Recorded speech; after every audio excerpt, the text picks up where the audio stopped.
Hi guys, so here's a video of some of the char that I've been making. And as you can see, there's all different shapes and sizes because I use vegetables and organic stuff, so it's not just wood. So that way you can collect other properties from different materials because each material has a different property to it.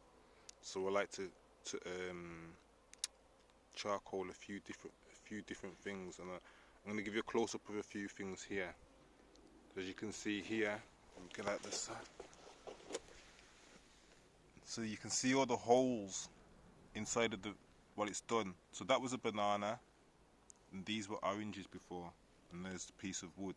And I'm just showing you the different structures of the aeration that it creates. If you was to look at it with a microscope, you'd see it even better. But just as a basic like this, you can see it's got all them holes within inside the orange. These are perfect places to collect nutrients and feeding grounds for all the microorganisms. And as you can see here, there's the back of an orange, just to show you that everything that we do here is all organic, with food, with garden waste, everything. In fact, if you're really struggling to find this type of stuff, I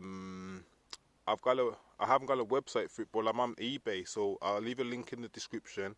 And if you get stuck, you could always try my biochar, because you know I'm genuine. I'm really doing this, and I'm trying to help other people. So yeah, keep watching, and I'll show you a little bit more as we go along.